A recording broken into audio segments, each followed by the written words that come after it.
Hello, नमस्कार साथियों, मैं गौरव आपके अपने परिवार पाठशाला विद गौरव में आप सभी का स्वागत करता हूं।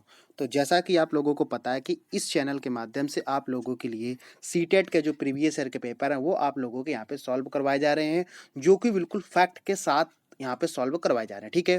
तो यहाँ पे मैंने 7 से 8 क्लासेस सीडीपी की करवा दी हैं। आप लोगों ने जिन जिन साथियों ने नहीं देखी है, वो क्लास को ज़रूर देख लें, ठीक है? तो कई सारे साथियों का कमेंट आ रहा था कि सर आप ईवीएस का कब करवाएँगे? आप ईवीएस का करा दीजिए, आप मैथ का करा दीजिए। तो ये आप लोग समझिए कि मेरी ऑफलाइन क्लासेस भी रहती है, ऑफलाइन बैचेस के कारण आप लोगों की ऑनलाइन क्लासेस कम हो पा रही हैं, लेकिन मेरी कोशिश ये रहती है कि आप लोगों को 30 जनवरी तक आप लोगों का जो भी प्रीवियस ईयर पेपर वो पूरे कंप्लीट करवा दें, ठीक है? तो आज 6 से 7 क्लासेस आप लोगों की हो चुकी हैं। तो आज मैं आपकी ईवीएस की क्लास है यहाँ पे आज स्टार्ट करने वाला हूँ, जिसमें आपको विद फैक्ट के साथ चीज़ें आप लोगों को करवाने वाला हूँ, ठीक है? तो आगे बढ़ने से पहले जो भी साथी अभी इस चैनल पे नए हैं, अभी तक आपने अगर चैनल को सब्सक्राइब नहीं किया है, तो प्लीज़ सब्सक्राइब जरूर कर लेंगे, बेल आइकन को प्रेस कर लेंगे। इससे क्या होगा कि आपको डेली की डेली अपडेट यहाँ पे मिलती रहेगी, और जैसे ही कोई मैं वीडियो अपलोड करता हूँ, तो आप लोगों के पास में यूट्यूब नोटिफिकेशन भेज देता है कि इस क्लास आप लोगों की यहाँ पे लाइव क्लास चालू हो गई है, ठीक है? समझ में आ गया? तो ज़्यादा देर ना करते हुए आज की क्लास हम लोग स्टार्ट करते हैं। तो जो भी साथी नए हैं, सबसे पहले हम चैनल को सब्सक्राइब जरूर कर लेंगे, बेल आइकन को प्रेस जरूर कर लेंगे, ठीक है? तो आज हम लोग जो बात करने वाले हैं, ये हम लोग बात आज करेंगे जो हम लोगों का, मैंने आपको बताया था कि ये आज जो पेपर है, ये 2000, यहाँ पे अगर हम बात करते हैं तो ये 2012 का पेपर है। कब का है? 2012 का पेपर है, जो आपका सीटेट में आया हुआ था, ठीक है? तो बहुत डिटेल से हम लोग चीज़ों को समझेंगे। आपको अगर आपने प्रीवियस ईयर पेपर लगा लिया तो 90 प्लस तो मार्क्स आपके जरूर आने वाले हैं, ठीक है? समझ में आ गया? मैं विश्वास दिला रहा हूँ कि 30 में कम से कम आप 25 का ठोक के आओगे, वो भी विद गारंटी के साथ में। जब पेपर आप दे के आओगे तब आपको लगेगा कि शायद कोई ऐसा टीचर मुझे पहले मिल गया होता, तो मैं सीटेट जाने का पास कर लिया होता, ठीक है? तो बस आप लोग डिटेल्स में उसको समझते रहिएगा कि कैसे चीज़ों को आप कैसे क्वेश्चन को सॉल्व करेंगे, क्योंकि यूट्यूब पे क्या है, यूट्यूब पे ऐसे टीचर भरे पड़े हैं जिन्होंने कभी कभी कोई भी एग्जाम खुद क्वालिफाई नहीं किया। वो टीचर, आप उन टीचरों से आप क्या करो, सीटेट की पढ़ाई कर रहे हो। समझ में आ गया? तो ये चीज़ आप लोगों को बहुत र्यूमर फैला पड़ा यूट्यूब पे, तो आपको ये सेलेक्ट करना पड़ेगा। और मेरा विश्वास ये है, आप लोग दूसरे से ज़्यादा अपने पे विश्वास करें कि मैं कर सकता हूं या कर सकती हूं। अपनी जो भी आपके पास में बुक्स हैं, जो भी आपके पीडीएफ हैं, उनसे आप रिवीजन जरूर करें, ठीक है? आप ये नहीं कि आज आपने यहाँ देख लिया थोड़ी देर, आज थोड़ी देर आपने वहां देख लिया। आप खुद पे विश्वास करें कि मैं ये कर सकता हूं या कर सकती हूं, तभी आप उस चीज़ को कर पाओगे, ठीक है? क्योंकि यूट्यूब पे ऐसे भरमार टीचर पड़े हुए हैं जो कभी खुद सीटेट क्वालिफाई नहीं हुए हैं, ठीक है ना? तो ऐसे लोगों से आपको बच के रहना है, ठीक है? तो आज हम लोग क्लास स्टार्ट करते हैं। देखो क्वेश्चन क्या बोला, समझेंगे ध्यान से। यहाँ पे क्वेश्चन नंबर, यहाँ पे देखो मैंने इसके 30 क्वेश्चन आप लोगों के करवा दिए सीडीपी के। आज हम लोग ईवीएस की यहाँ पे बात करने वाले हैं। समझ में आ गया? तो देखो पहला क्वेश्चन हम लोग पढ़ते हैं। क्या बोला जा रहा है? भोरो उत्तोलक को प्रायः ज्यादा मांसपेशियों और बॉडी मास बनाने की आवश्यकता होती है, ठीक है? इस उद्देश्य के लिए उन्हें ऐसा आहार लेने की आवश्यकता होती है जो भरपूर हो। किससे? देखो यहाँ सीधा सा आप कॉन्सेप्ट समझो। यहाँ पे सीधे से आपको अगर हम बताएं तो जैसे समझो कि भोरोत्तोलक का मतलब समझते हो, जो बॉडी बिल्डर होते हैं, जो क्या करते हैं, जिम करते हैं। आप देसी भाषा में समझोगे तभी आप क्वेश्चन को कर पाओगे, ठीक है? मेरा मतलब है मैं आपको व्यवहारिक ज्ञान से बिल्कुल सिखाऊं जो आपका रिलेटेड है। देखो यहाँ पे किसकी बात हो रही है? भोरोत्तोलक की हो रही है। अब देखो भोरोत्तोलक क्या, जो वेट लिफ्टिंग होते हैं, जो वजन को उठाते हैं, जो बॉडी बिल्डर होता है, देखा जो डब्ल्यू जैसे होता है ना, तो उसी जैसा होता है। तो यहाँ पे बात क्या हो रही है कि उनकी जो मांसपेशियां होती हैं, वो मांसपेशियां बढ़ाने का काम करते हैं, यानी कि जो उनका मांस होता है वो बढ़ाने के लिए जरूर। तो उनको किस चीज की जरूरत पड़ेगी? आप ऑप्शन को पढ़ेंगे, और ऑप्शन को पढ़ने के साथ साथ में ऑप्शन भी, आंसर भी आप लोग देते चलेंगे। देखो समझो, करें ऐसा कौन सा आहार लेने की आवश्यकता उनकी होगी। देखो जब कभी भी आपकी बॉडी की बात होती है कि आपकी जो मांसपेशियां बढ़ें, तो मांसपेशियां जो होती हैं, ये आप लोगों को अभी पता चलेगा कि क्यों, कौन सा ऑप्शन आपका सही होगा। देखो पहला ऑप्शन कार्बोहाइड्रेट। अगर हम यहाँ पे कार्बोहाइड्रेट की बात करें, तो कार्बोहाइड्रेट का मतलब आप लोगों को पता है, जहां पे क्या क्या चीजें होनी चाहिए। कार्बन होगा, हाइड्रोजन होगा और ऑक्सीजन होगा। बात समझ में आ गया? जब कभी भी कार्बोहाइड्रेट की बात होगी तो इतना होगा, कार्बन, हाइड्रोजन, ऑक्सीजन। अब देखो अगर हम कार्बोहाइड्रेट की बात करें कि जो हम लोग डेली दिनचर्या में खा पी रहे हैं, उसमें कार्बोहाइड्रेट कहाँ पे है? मैंने क्या बताया, मेरा उद्देश्य इन प्रश्नों को कराने से मतलब नहीं है। मेरा उद्देश्य है उनके जो ऑप्शन है उनके बारे में आपको डिटेल्स में चीजें समझना, कि अगर हो सकता है एग्जामिनर क्वेश्चन को पलट दे या चेंज कर दे तो कैसे करना। देखो यहाँ पे बात कार्बोहाइड्रेट की हो रही थी। कार्बोहाइड्रेट आप लोग बहुत आपका फेवरेट है, और वो किस में पाया जाता है? आलू में पाया जाता है, ठीक है? तो अगर क्वेश्चन आप लोगों से पूछ लेता है कि कार्बोहाइड्रेट इनमें से किस में पाया जाता है, तो आलू में हो जाएगा, ठीक है? आप बताओ, आप लगातार अगर आलू को खाते रहो, क्या आपकी बॉडी बनेगी? नहीं बनेगी। ठीक है, तो पहला ऑप्शन कैसा हो जाएगा? गलत हो जाएगा। अगला बात, अब हम लोग बात किसकी करते हैं? बसा की। तो बसा आप लोग जानते हो, जो जितनी फैटी चीजें होती हैं, जैसे क्या हो गया, आपने ऑयली खा लिया, ठीक है, जैसे देखा वो मतलब बसा से मतलब हो गया कि वो मोटापा बढ़ जाएगा। क्या बढ़ेगा? मोटापा। जैसे देखा होगा आजकल जितनी भी चीजें क्या नाम फास्ट फूड में यूज हो रही है, चाउमीन है, बर्गर है, ये सब किसमें है? इसमें वसा बहुत ज्यादा होता है, फैट ज्यादा होता है। ठीक है, समझ में आ गया? तो आप लोगों को यहाँ पे क्या होगा? बी ऑप्शन भी गलत हो जाएगा। जब तक आप ये स्ट्रेटजी नहीं अपनाएंगे कि हमारा ऑप्शन कौन सा गलत होगा, तब तक आप सही सीख नहीं पाएंगे। ठीक है, और अगर आप सही सीख नहीं पाएंगे तो आप सीटेट भी क्वालिफाई नहीं कर पाएंगे। ठीक है, समझ में आ गया? तो आपको बहुत ध्यान से समझना। देखो अब यहाँ बात किसकी हो रही? विटामिन की बात हो रही। तो विटामिन भी आपका कहीं भी क्या होता है, आपकी मांसपेशियां बनाने में काम नहीं करता। वो क्या करता है? विटामिन का काम केवल इतना होगा, जो बॉडी का मेंटेनेंस है वो विटामिन करती है। ठीक है, समझ में आ गया? बॉडी का मेंटेनेंस की बात अगर आए तो आपका आंसर क्या आ जाएगा? आपका आंसर विटामिन होगा। तो सी ऑप्शन कैसा हो जाएगा? गलत होगा। अगला ऑप्शन आता है डी, अब प्रोटीन। तो यही आंसर किसका हो जाएगा? बिल्कुल राइट हो जाएगा। कहने का मतलब सीधा सा है, मांसपेशियों और बॉडी बनाने के लिए आप लोगों को प्रोटीन की आवश्यकता होती है।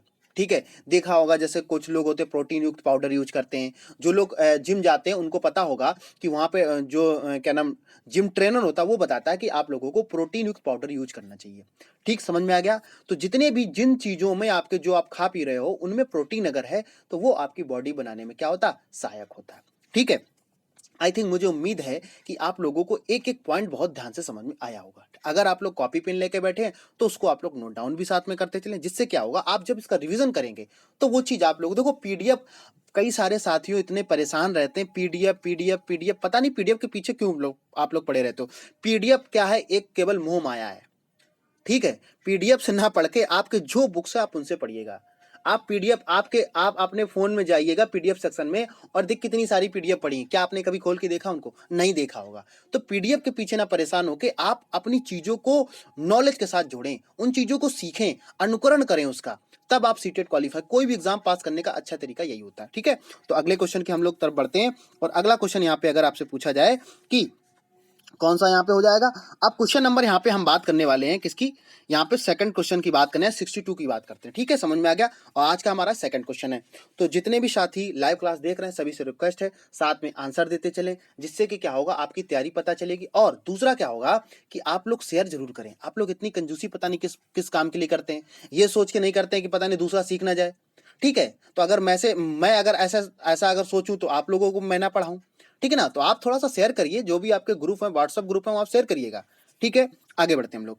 सेकंड क्वेश्चन क्या बोल रहा है? रेखा की माँ है, डैश दे रखा है, के लिए रोजाना तालाब से लाए पानी में फिटकरी डालती है। देखो यहाँ पे बात किसकी हो रही? फिटकरी की बात हो रही है। यहाँ पे बात किसकी हो रही? फिटकरी की बात हो रही है। तो थोड़ा सा पहले हम लोग क्या करते हैं, फिटकरी का पोस्टमार्टम करते हैं, समझें जरा। यहाँ पे देखो, यहाँ पे अभी हम क्वेश्चन पे नहीं आ रहे, अभी हम पहले जो उसके पॉइंट उसको समझ। देखो यहाँ पे अगर फिटकरी की बात होती है, समझ में आ गया तो जरा समझेंगे फिटकरी की। देखो समझो, फिटकरी जो होती है, आपने सुना होगा कि जब क्या होता है, फिटकरी जो लोग सेविंग मतलब सेविंग करते हैं तो उसमें ये लोग यूज करते हैं। मतलब क्या होता है, ये उसमें क्या होता है, जैसे आपका ब्लड निकलने लगा तो आप फिटकरी लगा दोगे तो क्या होता है कि वहां ब्लड क्या कर देगा, रोक देता है। समझ में आ गया? तो एक तो फिटकरी का यूज ही हो जाएगा। दूसरी बात, अगर आपसे पूछ लेता है कि यहाँ पे अब क्वेश्चन आते हैं, यहाँ पे कह रहा कि तालाब से लाए गए जो पानी है उसमें फिटकरी रोट डालती है। अब देखो जैसे क्या होगा, आपने अगर प्रैक्टिकल करके देखा होगा कि जब भी आप फिटकरी को क्या करते हैं, पानी में डाल देते हैं। पानी में डालने से क्या होता है कि उन चीजों जो फिटकरी के कण होते हैं वो क्या होते हैं, अलग अलग होने लगते हैं। क्या होते हैं? अलग अलग। जैसे क्या हुआ, अगर आप मान लो सपोज पानी गंदा है, पानी गंदे में क्या किया आपने, फिटकरी के टुकड़े डाल दिए, तो होगा क्या, जो भी गंदगी होगी वो ऊपर आ जाएगी और पानी जो प्योर पानी होगा वो नीचे बना रहेगा।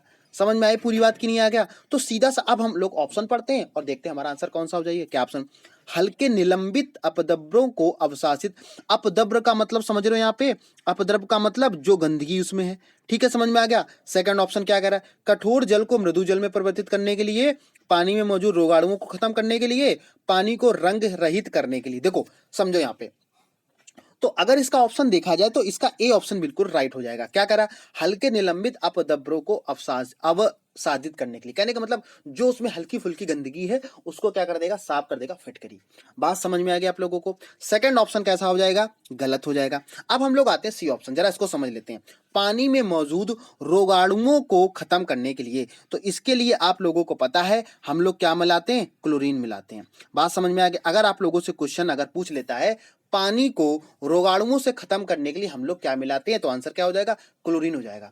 तो वो एक क्वेश्चन से आपको कम से कम 4 से 5 क्वेश्चन यहाँ पे मैं आपको हर क्वेश्चन में यहाँ पे बताऊंगा।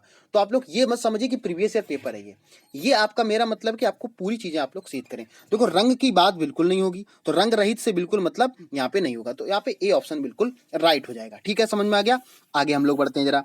ठीक है, तो इस तरीके से आप लोगों को क्या करना, पेपर को सॉल्व करना। तो जितने भी साथी लाइव क्लास को देख रहे हैं सभी से रिक्वेस्ट है कि आप लोग प्लीज क्लास को लाइक शेयर जरूर करें।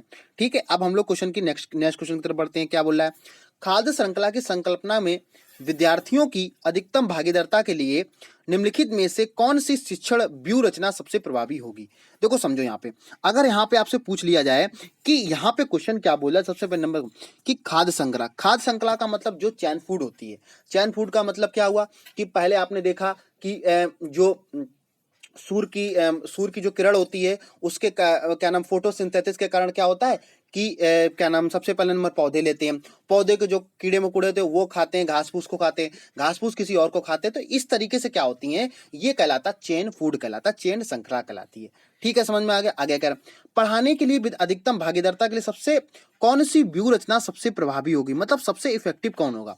आप सीधे से बताइए कि इन चीजों को आप कैसे कर सकते हैं। आपको पढ़ाना है फोटोसिंथेसिस के बारे में, या आपको कोई चीज क्या करना है, कोई आपको छोटे बच्चों को पढ़ाना है, तो कैसे पढ़ाओगे, समझो। अब पहला ऑप्शन क्या दे रहा है, श्याम पट पर लिखी विभिन्न खाद्य श्रृंखलाओं के सभी उदाहरणों को देखकर लिखने के लिए विद्यार्थियों को कहना। देखो आप सीधे समझो, अगर आपने श्याम पट पे या बोर्ड पे आप किसी चीज को लिख दिया तो बच्चा क्या करेगा, उन चीजों को सही नहीं समझेगा, नोट तो कर लेगा, लेकिन जब बच्चा किसी चीज को लाइव नहीं देखेगा, जब तक किसी चीज को बच्चा प्रैक्टिकल नहीं करेगा तो वो सीख नहीं पाएगा। ठीक है, तो पहला ऑप्शन कैसा हो जाएगा, गलत हो जाएगा। अगला बी ऑप्शन देखते हैं, जीवों के प्ले कार्ड बनाना, विद्यार्थियों के समूह को विभिन्न खाद्य श्रृंखलाओं को सोचते हुए उन्हें व्यवस्थित करने के लिए कहना। ये बिल्कुल सही। इसमें क्या होगा, बच्चा इसमें खुद से एक्टिव होगा। जैसे क्या करेगा, देखो इसमें कैसे बच्चा कैसे उस चीज को करेगा, जैसे मान लो जैसे आपकी अगर यहाँ पे खाद्य श्रृंखला की बात है तो बच्चा ये आपसे टीचर ये बोलेगा कि देखो घास जो होती है, घास वो हो सकता है लाइव दिखा दे आपको कि देखो ये घास होती है, और घास को कौन खाता है, जीव जंतु खाते हैं, जीव जंतु को कोई और खाता है, ये आप लोगों को पता होगा, घटक और अपघटक, ये मैं आपको कई बार करवा चुका हूँ। ठीक है, समझ में आ गया। तो यहाँ पे बी ऑप्शन बिल्कुल सही हो जाएगा, प्ले कार्ड बनाना, मतलब वो कार्ड के थ्रू बना देगा वहां पे। ठीक है, और विद्यार्थियों के समूह को खाद्य श्रृंखला को सोचते हुए उन्हें व्यवस्थित कराने के लगाना, मतलब इससे क्या होगा, बच्चा एक्टिव हो जाएगा कि पहले घास को कौन खाएगा, और सूर्य से क्या होता है, सूर्य से हमें प्राप्त हो रही है। ठीक, इस तरीके से चीजें क्या आपकी हो जाएंगी। 80 ऑप्शन देखो गलत क्यों होगा, इसको समझ लेते हैं। विभिन्न आवाओं में चलने वाली संभावित खाद्य श्रृंखला की खोज करने विद्यार्थियों को कहना, तो ये तो गलत हो जाएगा यहाँ पे। ठीक है, विद्यार्थियों को इंटरनेट संबंधी जानकारी एकत्रित करने के लिए कहना, तो इंटरनेट की बात ही नहीं हो रही, तो बी ऑप्शन इसका बिल्कुल राइट हो जाएगा। समझ में आ गया, जो साथी इसका बी कर रहे हैं वो बिल्कुल यहाँ पे राइट आंसर कर रहे हैं। समझ में आ गया। ऐसे ही आप लोगों को चीजें क्या करनी है, बहुत ध्यान से समझना है, और तभी आप क्वेश्चन को यहाँ पे कर पाएंगे। ठीक है, अगले क्वेश्चन की हम लोग बात करते हैं। आप लोग जितने भी साथी लाइव क्लास देख रहे हैं सभी से रिक्वेस्ट है, आप लोग शेयर जरूर करें, लाइक जरूर करें। ठीक है, अगले क्वेश्चन की बात करें, रेत और नमक। रेत का मतलब यहाँ पे पहले समझ, रेत क्या है, यहाँ पे बालू, रेत को क्या बोलते हैं, बालू बोलते हैं। अगला समझेंगे, यहाँ पे रेत और नमक के मिश्रण को पृथक करने के लिए प्रक्रियाओं में निम्नलिखित में 4 क्रमों में किसका उपयोग किया जाना चाहिए।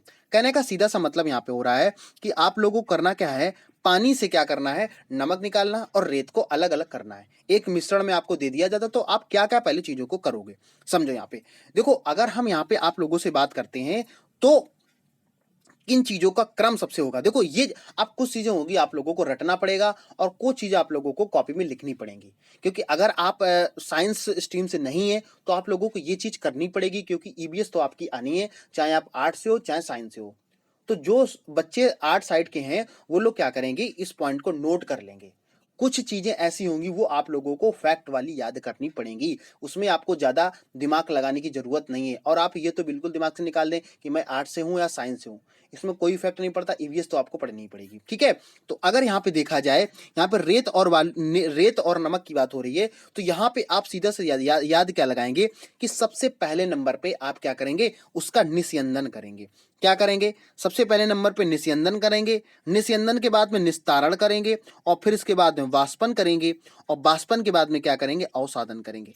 यहाँ पे डी ऑप्शन बिल्कुल इसका राइट हो जाएगा। कहने का सीधा सा तात्पर्य क्या है कि आप सबसे पहले नंबर निस्यंदन का, निस्तारण का मतलब चीजों को अलग अलग करना है। यहाँ पे समझ में आ गया, तो डी ऑप्शन बिल्कुल इसका राइट हो जाएगा। तो जिन साथियों इसका चाहे तो स्क्रीनशॉट ले सकते हैं, और इसका आंसर क्या हो जाएगा, डी हो जाएगा। तो रेत और नमक की बात हो रही है, तो ये क्या है, इनको अलग करने के लिए आप ये ऑप्शन याद रख सकते हैं। सबसे पहले निस्यंदन, लास्ट में क्या, अवसादन।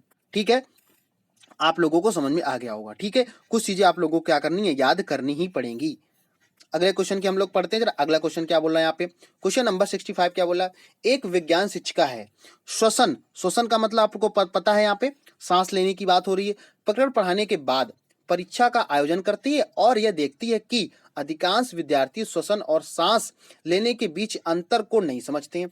यह किसके कारण हो सकता है। यहाँ पे देखो समझो, कहने का सीधा सा तात्पर्य क्या है, श्वसन और सांस जो है लेने के बीच अंतर को नहीं समझ पा रही हैं। भाई देखो, श्वसन एक अलग प्रोसेस है, सांस लेना एक अलग प्रोसेस है, समझ में आ गया। तो ये क्या है, विज्ञान शिक्षिका थी, ये पढ़ाते हुए क्या है और वो उसको समझ नहीं पा रही, तो इसका कारण क्या है, यह उनकी कक्षा का अध्यापिका नहीं है, तो इसके तो बिल्कुल ही नहीं हो सकता है। भाई जो टीचर जो सब्जेक्ट पढ़ाता है वो तो उसी में पढ़ाएगा ना, तो ये ऑप्शन कैसा हो जाएगा, गलत हो जाएगा। विद्यार्थी प्रश्न को सही तरीके से नहीं समझ सके, ये तो कोई जरूरी नहीं है ना भाई, जो आपने पढ़ाया होगा बच्चा वही तो समझेगा ना, तो यहाँ पे बी भी गलत हो जाएगा। अगला क्या बोल रहा है, शिक्षिका की कक्षा प्रायः बहुत अनुशासनहीनता रहती है, अनुशासन की यहाँ कहीं भी बात नहीं की गई है, एक ही ऑप्शन हो जाएगा, डी बच रहा। अब देखो क्यों होगा, क्या बोला है, वह कक्षा में प्रभावी तरीके से संबंधित संकल्पना को व्याख्याकित नहीं कर सकी। कहने का मतलब है जो टीचर पढ़ा रही है वो उन दोनों को क्या कर रही है, सही से एक्सप्लेन नहीं कर पाई है, सही से चीजों को समझा नहीं पाई है, तभी क्या हो, बच्चा सांस और आप जो श्वसन है इन चीजों में, जैसे मैं आपको पढ़ा रहा हूं, अगर मैं आपको हर ऑप्शन क्यों बताता हूं, इसलिए बताता हूं ताकि आपको पता चले कि जो हमारा ऑप्शन है वो गलत क्यों है। ठीक है, समझ में आ गया। तो यहाँ पे डी ऑप्शन कैसा हो जाएगा, सही हो जाएगा। इसीलिए मैं देखो, मेरा पढ़ाने का तरीका आपने देखा होगा, मैं हर ऑप्शन को क्या करता हूँ, अलग अलग चीजों को यहाँ पे आपको समझाता हूँ। ठीक है, समझ में आ गया। तो 65 का डी हो जाएगा। यहाँ पे अगले क्वेश्चन की तरफ हम लोग बढ़ते हैं, और क्वेश्चन नंबर यहाँ पे देखते हैं क्या है। तो जो साथी अभी बिल्कुल नए जुड़े हैं उनको मैं बता देना चाहता हूं, ये आपकी ईवीएस की क्लास चल रही है, इसमें आपके 30 क्वेश्चन हैं जो मैं आप लोगों को यहाँ पे विद डिटेल के साथ सॉल्व करवा रहा हूं। तो अगर आप लोग नए हैं तो चैनल को सब्सक्राइब कर लें, बेल आइकन प्रेस कर लेंगे, इसी तरीके की वीडियो आप लोगों को यहाँ पे मिलती रहेगी। ठीक है, अगले क्वेश्चन की तरफ हम लोग बढ़ते हैं। क्या करा है, निम्नलिखित भोजन बनाने का कौन सा तरीका अच्छा होगा। मतलब जो भोजन बनाने का तरीका है वो सबसे अच्छा तरीका, सबसे अच्छे तरीके की बात हो रही है। ठीक है, समझेंगे जरा। यहाँ पे क्या करा है, सब्जियों को काटना और तब उन्हें चलते पानी में धोना। तो आप लोग हमेशा याद रखेंगे कि यहां पे सबसे पहले नंबर पे आप याद रखेंगे, सब्जी को कभी भी पहले काटेंगे नहीं, पहले सब्जी को क्या करेंगे, धुलेंगे। अब ये बताओ, ये क्या अगर ऑप्शन आर, ये अगर क्वेश्चन आप लोगों के आ रहा है तो ये तो आप दैनिक जीवन की आपके काम है। ऐसा तो कोई नहीं होगा कि सब्जी अगर नहीं बनाई होगी तो उसने कम से कम घर में देखा होगा मम्मी आप लोगों को किस तरीके से सब्जी को बनाती हैं। तो पहले सब्जी को क्या होता है, धुला जाता है, धुलने के बाद में सब्जी को काटा जाता है, ये चीज आप लोगों को पता है। अब बताओ इस ऑप्शन में क्या मैं आप लोगों को एक्सप्लेन करूं, ये तो व्यवहारिक है बिल्कुल ना ज्ञान। तो यहाँ पे क्या हो जाएगा, सब्जियों को काटना और तब उन्हें चलते पानी में धोना, तो बिल्कुल गलत हो जाएगा। सब्जियों को काटने और पकाने से पहले उन्हें कुछ समय के लिए धूप में रखना, ये तो गलत हो जाएगा। ठीक है ना, बैक्टीरिया नष्ट करने के लिए सब्जियों को गहरा तलने हुए पकाना, तो ये भी गलत हो जाएगा। ठीक है, ऑप्शन डी हो जाएगा सही, सब्जियों को अच्छी तरह से धोना और फिर काटना, बस यही तो है। बताओ समझ में आ गया। तो इस तरीके से देखा जाए डी ऑप्शन इसका बिल्कुल राइट हो जाएगा। सभी साथियों को यहाँ पे पूरी बात समझ में आ रही होगी कि आपको क्वेश्चन सॉल्व किस तरीके से यहाँ पे करना है। ठीक है, अगले क्वेश्चन की तरफ हम लोग बढ़ते हैं और देखते हैं हमारा अगला क्वेश्चन यहाँ पे कौन सा होने वाला है। क्वेश्चन नंबर यहाँ पे बात कर रहे हैं किसकी, 67 की। यहाँ पे अगर सभी साथियों को चीजें समझ में आ रही हैं तो आप लोग प्लीज कमेंट जरूर साथ में करते चलें कि आंसर इसका कौन सा होगा। अगला क्वेश्चन बात करते हैं, पर्यावरण अध्ययन की शिक्षिका वायु मतलब एयर प्रकरण को पढ़ाते समय, मतलब एक शिक्षिका है वो क्या करे, एयर चैप्टर को पढ़ा रही है। अच्छा, अगले क्या बोल रही है कि पढ़ाते समय वो प्रदर्शित करना चाहती है कि वायु में भार होता है, ठीक है, और जगह घेरती है, ठीक है। उसकी सहयोगी इस उद्देश्य के लिए उसे निम्नलिखित 4 भिन्न गतिविधियां को सुझाती हैं। तो क्या इसमें कौन सा चीजें यहाँ पे हो जाएगा, समझो यहाँ पे। खाली उल्टा बीकर पानी की तरह के ऊपर रखें और उसे नीचे धकेलें, ठीक है। अगला बी क्या बोल रही है, स्ट्रॉ के माध्यम से जूस को खींचना, गुब्बारे में हवा भरना, दो भरे हुए गुब्बारे एक छड़ से बंधे तथा साम्यावस्था में ले आए, तब किसी एक गुब्बारे को फोड़ दें। देखो यहाँ पे चीजें आप लोगों को कैसे समझती हैं। आप वायु के बारे में आपको बच्चे को पढ़ाना है, तो सबसे पहले नंबर पे आप क्या करेंगे, वायु के बारे में, और उनको ये बताना है कि वायु में क्या होता है, भार होता है और वह जगह घेरती, ये चीजें हैं। जैसे मान लो आप क्या करेंगे कि आप गुब्बारे में हवा भरना, तो गुब्बारे में अगर हवा आप भर रहे हो तो जगह तो घेर लेगा, लेकिन भार की बात कहीं भी नहीं होगी। ये तो डी यहाँ पे अगर देखा जाए तो यहाँ पे सी ऑप्शन कैसा हो जाएगा, गलत हो जाएगा। तो देखें सी ऑप्शन किसमें दे रखा है, तो यहाँ पे सी ऑप्शन वाला गलत हो जाएगा। देखो सी ऑप्शन इसी में दे रखा, अगला पढ़ेंगे यहाँ पे। आप पहला ऑप्शन पढ़ते हैं, खाली उल्टा बीकर, बीकर का मतलब आप गिलास समझो, बीकर पानी की सतह से ऊपर रखें और उसे नीचे धकेलें। कहने का ये आपने प्रैक्टिकल कई बार किया होगा। जब आप छोटे बचपन में थे तो क्या करते थे, जैसे पानी रखा, पानी में टब का पानी रखा हुआ है और आपने गिलास को उल्टा लिया, खाली है गिलास, और उसमें क्या कर रहे हो, आप नीचे की तरफ धकेल रहे हो, नीचे की तरफ क्या गिलास को अंदर की तरफ ले जा रहे हो, और बिल्कुल खड़ा अगर आप लेके जाएंगे तो क्या होगा, उसमें एयर भर जाती, इससे क्या होगा, गिलास ऊपर की तरफ आने लगता है। समझ में आया। गिलास को उल्टा करिएगा, जिन साथियों ने नहीं किया तो एक बार प्रैक्टिकली जरूर करें, इन चीजें आपको हमेशा याद रखें। तो ए ऑप्शन तो बिल्कुल सही है, क्योंकि इसमें क्या है, आपको पता चल जाएगा कि जगह घेरती है, तो ए ऑप्शन सही है यहाँ पे। अगला क्या कह रहा है, स्ट्रॉ के माध्यम से जूस को खींचना, तो ये तो गलत हो जाएगा, यहाँ पे कहीं बात नहीं हो रही है। और डी ऑप्शन यहाँ पे सही हो जाएगा। क्या कह रहा है, दो भरे हुए गुब्बारे एक छड़ से बांधे तथा साम्यावस्था में ले आए और तब किसी एक गुब्बारे को फोड़ दें। तो यहाँ पे दोनों चीजें कैसी हो जाएंगी, आपकी क्लियर हो जाएंगी वायु के बारे में, ठीक है। तो इसका ए ऑप्शन बिल्कुल राइट हो जाएगा। तो जो साथी इसका ए कर रहे हैं वो बिल्कुल यहाँ पे राइट कर रहे हैं। तो इस तरीके से क्या करना, आप लोगों को चीजें सीखनी है। बहुत आसान पेपर आता है, लेकिन अगर आपने ध्यान से नहीं करा है तो आप लोग यहाँ पे क्लास को, चीजें आप लोगों को कहीं ना कहीं दिक्कत करेंगी। समझ में आ गया। तो जितने भी साथी लाइव क्लास को देख रहे हैं सभी से रिक्वेस्ट है, आप लोग प्लीज क्लास को लाइक शेयर जरूर कर दें यहाँ पे, ठीक। समझ में आए। अगले क्वेश्चन की तरफ हम लोग बढ़ते हैं। अगला क्वेश्चन क्या बोल रहा है यहाँ पे, कर वायु प्रदूषण मतलब एयर पोल्यूशन की बात कर रहा है। पकड़ पढ़ाते समय 4 अलग अलग विज्ञान शिक्षक 4 तरह की शिक्षण पद्धतियों का प्रयोग करते हैं। कहने का सीधा सा तात्पर्य यहाँ पे क्या है कि यहाँ पे अगर हम आपसे बात करते हैं, क्या आपसे क्वेश्चन क्या बोला जा रहा है कि यहाँ पे वायु प्रदूषण मतलब एयर पोल्यूशन के बारे में शिक्षक क्या कर रहा, पढ़ा रहा है, और यहाँ पे अलग अलग विज्ञान शिक्षक की तरह 4 तरह की शिक्षण पद्धतियों का प्रयोग करते हैं, ठीक है। समझ में आ गया। अब यहाँ पे बताना है कौन सी पद्धति सबसे ज्यादा उचित होगी। मतलब यहाँ पे जो शिक्षक 4 प्रकार के कोई शिक्षक हैं और वो क्या करते हैं, एयर पोल्यूशन पढ़ा रहे हैं, तो उनमें से सबसे जो ज्यादा उचित होगी वो आपको बताना है। पहला ऑप्शन क्या है, विद्यार्थियों को वायु प्रदूषण पर वृत्तांतिक चित्र दिखाना। अगला क्वेश्चन क्या आ रहा है, विद्यार्थियों से कहना कि वे दीपावली से पहले और बाद में वायु के नमूने इकट्ठे करें और उनकी गुणवत्ता का अध्ययन करते हुए निष्कर्षों का सारणीकृत करें। सी ऑप्शन क्या कर रहा है, विद्यार्थियों को पाठ्य पुस्तक में से प्रकरण का सशक्त पठन करने के लिए कहना और संकल्पना शब्दावली को स्पष्ट करना। डी ऑप्शन क्या कर रहा है, प्रकरण पूरा करने के बाद अभ्यास में दिए गए सभी प्रश्नों को उत्तर लिखवाना। अब देखो समझो मैंने क्या बताया, जब कभी भी आपको इस तरीके से क्वेश्चन आ जाए तो हमेशा याद रखना, हमेशा आपको एक चीज याद रखनी, हमेशा प्रैक्टिकल वाली जो चीजें होती हैं वो बच्चे को समझ में ज्यादा आती हैं। मैंने आपको कई बार बताया। तो बताओ इसमें एक ही ऑप्शन तो है सबसे सटीक बैठ रहा है, बी ऑप्शन। क्योंकि आप देखो जब दिवाली, जैसे क्या होता है आपने देखा होगा, जब दीपावली से पहले का जो इन्वायरमेंट रहता है वो बहुत शुद्ध रहता है, और दीपावली के अगले ही दिन एक कोहरा टाइप का आपको सुबह नजर आता है। तो वो क्यों समझ में आता है, क्योंकि वहां पे एयर पोल्यूशन इतना हो जाता है, ठीक है। समझ में आ गया। तो इस तरीके से इसका बी ऑप्शन बिल्कुल राइट हो जाएगा। समझ में आ गया। आप लोग बहुत ध्यान से समझेंगे यहाँ पे, ठीक है। अगले क्वेश्चन की तरफ हम लोग बढ़ते हैं। ये आप लोगों का क्वेश्चन कंप्लीट हो गया। अगला क्वेश्चन आपसे क्या बोला जरा समझते हैं। यहाँ पे क्वेश्चन नंबर यहाँ पे बात हो रही है 69 की। जो भी साथी लाइव क्लास देख रहे हैं, अगर आप लोगों को चीज समझ में आ रही तो आप लोग लाइक शेयर जरूर करते चलें। अगला क्वेश्चन क्या बोला, एक शिक्षिका तनावग्रस्त बच्चे की पहचान कर सकती है जब बच्चा निम्नलिखित व्यवहार प्रदर्शित करता है। कहने का मतलब क्या, बच्चा तनावग्रस्त है, ठीक है, और उस बच्चे की पहचान करना, तो आप कैसे उसको पहचान सकते हैं कि वो तनावग्रस्त बच्चा है। पढ़ाई में पूर्ण एकाग्र, तो भाई जब पढ़ाई में एकाग्र होगा क्या बच्चा वो तनावपूर्ण होगा, नहीं होगा, ठीक है ना। तो ये तो गलत हो जाएगा। बहुत बात करना, बहुत बात करने से नहीं कभी पता चलेगा बच्चा तनावग्रस्त है, ठीक है, गलत हो जाएगा। हाइपर एक्टिविटी अति सक्रियता, तो अति सक्रियता भी बिल्कुल गलत हो जाएगा। एक ही ऑप्शन यहाँ पे बचता है आक्रामक व्यवहार। कहने का मतलब देखो, जैसे मान लो आप जैसे ऐसे समझो, तनावग्रस्त का मतलब जो बच्चे चिड़चिड़े होते हैं, चिड़चिड़ेपन होते हैं। जैसे मान लो अगर क्लास में आपने कुछ उनसे पूछ दिया तो वहां पे जवाब आपको दे दे, उल्टा जवाब देने लगे, ठीक है, कि यार मेरा मन होगा मैं पढ़ूंगा या नहीं पढ़ूंगी।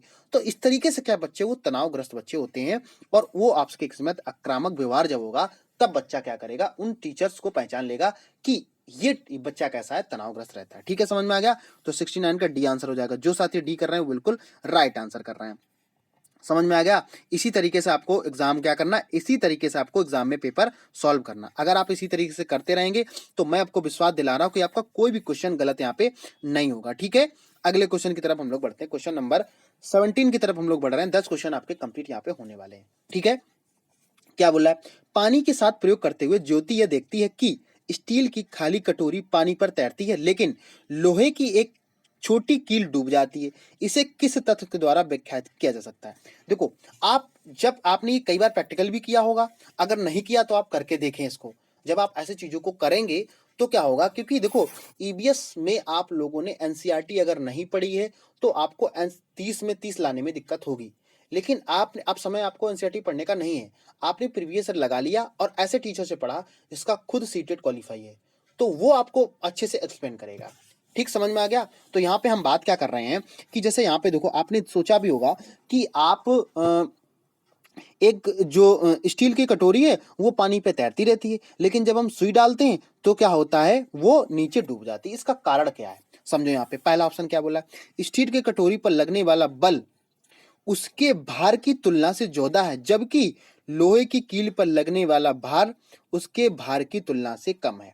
कहने का सीधा सा तात्पर्य क्या है, ए ऑप्शन बिल्कुल इसका राइट हो जाएगा। कैसे हो जाएगा जरा समझेंगे। देखो यहाँ पे बात क्या हो रहा है, स्टील की कटोरी पर लगने वाला जो बल है उसके भार की तुलना में ज्यादा है। कहने का मतलब क्या है कि जब जैसे देखो कटोरी जो होती है, ठीक, कटोरी का आपने देखा कि आयतन कैसा होगा, चौड़ा होगा। कैसी होगी, वो चौड़ी होगी। ठीक है, तो जब भी पानी पे रखेंगे तो वो कैसी होगी, पानी में डूबती नहीं है। लेकिन सुई कैसी होती है, सुई तो लंबी लंबी बिल्कुल होती है, तो जैसे ही आपने पानी में डाला तो वो नीचे चली जाएगी। समझ में आ गया। तो इसके तो प्रैक्टिकल चीजें होती हैं, आप लोगों को पता होगा। ए ऑप्शन बिल्कुल सही हो जाएगा। ठीक है, तो इसको आप एक्सप्लेन करने की जरूरत नहीं है। अगला क्वेश्चन की हम लोग बात करते हैं। क्वेश्चन नंबर यहाँ पे, क्वेश्चन नंबर हम लोग किसकी तरफ, समझ में आया सभी साथियों को? तो हम लोग आगे की तरफ बढ़ रहे हैं, क्वेश्चन नंबर 71 की। तो जो भी साथी अभी क्लास में नए जुड़े हैं सभी से बता दें कि यहाँ पे आपका प्रीवियस ईयर पेपर ईवीएस का सॉल्व कराया जा रहा है। तो अगर अभी तक आप नए हैं और चैनल को सब्सक्राइब नहीं किया तो सब्सक्राइब जरूर कर लेंगे। ठीक है, और मैं विश्वास दिला रहा हूँ, अगर आप लोग 30 जनवरी तक ऐसे ही रुके रहे इस चैनल के माध्यम से, आपको देख के आना कि आप सीटेट 100 प्लस तो नंबर आप लोग जरूर लाने वाले हैं। ठीक है, समझेंगे जरा यहाँ पे। निम्नलिखित में से जीवन प्रक्रियाओं का कौन सा युग्म पेड़ पौधों और जीव जंतु दोनों को मिलता है? देखो यहाँ पे बात क्या हो रही है, समझो। यहाँ पे क्या बोल रहे हैं, यहाँ पे पेड़ पौधों और जीव जंतुओं को दोनों में मिलता है। और कौन सा, जीवन की प्रक्रियाओं, मतलब जो लाइफ प्रोसेस है वो, एक चाहे पेड़ पौधों की बात हो और चाहे जीव जंतु की बात हो। जैसे मान लो पौधे भी आपके क्या होते हैं, बढ़ते हैं। इंसान भी बढ़ता है धीरे धीरे, पहले बच्चा होता है, बच्चे से वो बालक बालक बनता है, फिर धीरे धीरे क्या होता है, वो बूढ़ा होता चला जाता है। ऐसे ही क्या होता है, पेड़ होते हैं, पेड़ बिल्कुल छोटा होता है और फिर क्या होता है, बड़ा होता चला जाता है। ये आपसे क्वेश्चन पूछ रहा है। अब समझो यहाँ पे क्या, यहाँ पे क्वेश्चन की बात वो कर रहा है। देखो अगर यहाँ पे आपकी बात करें तो आप सीधा सा आप बताओ, क्या भोजन बनाना कहीं ऐसा कुछ होता है? भोजन बनाने की मतलब कहीं बात होती है? तो दो ऑप्शन तो पहले ही कट जाते हैं यहाँ पे। समझ में आ गया। अगला क्या कह रहा है, बी ऑप्शन क्या कर, प्रजनन, अंकुरण, वृद्धि और कुंड। क्या बताओ, अंकुरण की वृद्धि कहीं जीव जंतुओं में होती है? अंकुरण तो केवल पेड़ पौधों में होता है ना भाई। अंकुरण क्या होता है, केवल पौधों में होता है। तो बी ऑप्शन भी कैसा हो जाएगा, गलत हो जाएगा। वृद्धि और प्रजनन ये सही हो जाएगा। वृद्धि का मतलब क्या होगा, इंक्रीजिंग जो चीजें, और प्रजनन का मतलब क्या होता है, लाइफ प्रोसेस जो चलती रहती है, प्रजनन। ठीक है, समझ में आ गया। मतलब जैसे देखो क्या होता है, जैसे आप अनुवांशिकता को समझते हो ना, तो अनुवांशिकता जो है इसी प्रोसेस से चलती रहती है। मतलब पहले देखो क्या था, पहले दो लोग थे, दो से तीन लोग होते हैं, तीन से चार लोग होते हैं, ये प्रोसेस चलता रहता है। इसी तरीके से जैसे मान लो मैं अगर यहाँ पे बात करता हूँ, जैसे मान लो अगर हम पेड़, किसी पेड़ की बात कर लेते हैं, जैसे मान लो आपने अगर बात कर ले यहाँ पे मक्के की, आपने मक्के का पेड़ देखा होगा। तो आपने एक बीज डाला और एक बीज से क्या होता है कि एक जैसे आपने एक बीज बोया तो उसमें मक्के की क्या होती है, वहां पे भुट्टा लगाता है। तो भुट्टा लगा होता है तो उसमें क्या होता है कि उसमें कितने सारे दाने निकल आते हैं, तो ये प्रजनन कहलाता है। समझ में आ गया? एक से कई सारे अधिक, तो दोनों में क्या होगा, ये चीज कैसी होती है, सेम होती है। समझ में आ गया? तो यहाँ पे सी ऑप्शन बिल्कुल इसका राइट आंसर हो जाएगा। ठीक है, समझ में आ गया सभी साथियों को? अगर सभी साथियों को यहाँ पे समझ में आ गया है तो प्लीज सभी साथी क्या करेंगे, यहाँ पे कमेंट जरूर साथ में करते चलेंगे कि इसका आंसर और क्या होने वाला है। अगले क्वेश्चन की तरफ हम लोग बढ़ते हैं। अगला क्वेश्चन क्या करें, अंजलि की सहेली दांतों में छह बचने के निम्नलिखित 4 तरीके बताती है। तो पहले यहाँ पे समझ दें, यहाँ पे छह का मतलब क्या होता, किसी चीज का क्षरण होना, किसी चीज का क्षरण होना। क्षरण का मतलब होता है किसी चीज का घिसना। ठीक है, समझ में आ गया? क्षरण का मतलब क्या होता है, किसी चीज का घिसना। जैसे मान लो कोई पत्थर है और पत्थर बार बार रगड़ रहा है, बार बार रगड़ रहा है, तो क्या होता है, वो पत्थर घिसने लगेगा। ठीक है, इसी की जैसे आप लोगों को क्या करना है, अगले क्वेश्चन की बात करते हैं। यहाँ पे देखो, कह रहा है दिन में 2 बार ब्रश करे। ठीक है, इनेमिल कम ना हो इसके लिए ब्रेसेस पहने, मिठाई, चॉकलेट और कार्बन डाइऑक्साइड युक्त पेय पदार्थ ना ले, और कह रहा है हर खाने के बाद कुल्ला करे। आप ये बताओ, सीधा सा आप क्या बताओ, यहाँ पे इनेमिल कम ना हो इसके लिए ब्रेसेस पहने। जब वो क्या होगा, अगर आप दांतों पे आप सोचो कवरिंग करा लो, अगर आप कवरिंग करा लेते हो तो आप सही से क्या कर पाओगे, भोजन को पचा नहीं पाओगे, भोजन को सही से खा नहीं पाओगे। तो जब खा नहीं पाओगे तो भोजन पचेगा नहीं। समझ में आया? तो यहाँ पे बी ऑप्शन कैसा हो जाएगा, गलत हो जाएगा। बी ऑप्शन की बात नहीं करा। हाँ, ये तो होता है कि आप दिन में 2 बार ब्रश करें तो क्या होगा, जो गंदगी होती है, जैसे मान लो आप, जैसे बोला जाता है कि खाना खाने के बाद क्या करें, आप ब्रश जरूर करें। तो आप ऐसा कर सकते हो, शाम को भी ब्रश करें और सुबह भी ब्रश करें। ठीक है, अच्छा, सी ऑप्शन क्या कह रहा है, मिठाई, चॉकलेट और कार्बन डाइऑक्साइड का युक्त पेय पदार्थ ना लें। मतलब आपको मिठाई, चॉकलेट, कार्बन डाइऑक्साइड युक्त पेय पदार्थ ना लें, और लेने से क्या होगा कि आपको जो दांतें हैं, दांत में क्या होगा, वो चीज लग जाएगी, उससे कीड़े लग जाएंगे आपको। ठीक है, हर खाने के बाद कुल्ला करें। मतलब कुछ भी आप जब खाएं तो कुल्ला जरूर करें। कुल्ला का मतलब आप लोगों को पता है। तो यहाँ पे अगर देखा जाए, यहाँ पे ए ऑप्शन बिल्कुल इसका राइट हो जाएगा। समझ में आ गया सभी साथियों को? इस तरीके से क्या करना, आप लोगों को क्वेश्चन सॉल्व करना है।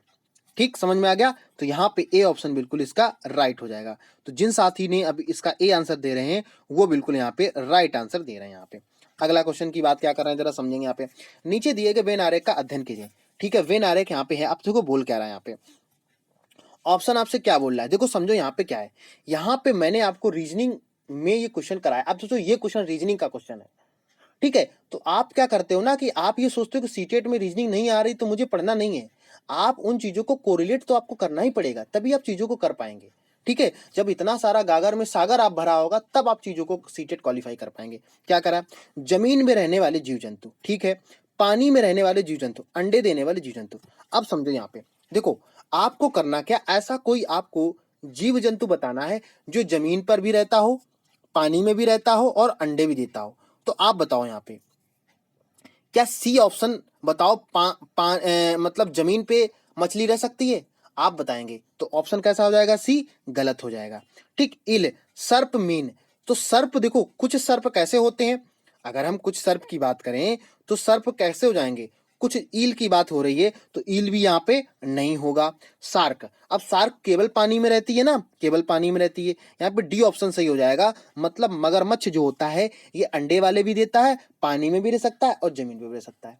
समझ में आ गया आप लोगों को? तो इस तरीके से अब हो सकता है आपसे यहाँ पे 2 क्वेश्चन इस बार पूछ ले। कैसे कैसे पूछ ले, आपसे पूछ लेगा अंडे देने वाले जीव जंतु कौन से हैं, तो यही 4 ऑप्शन बना देगा और एक आपसे ऑप्शन पूछ लेगा।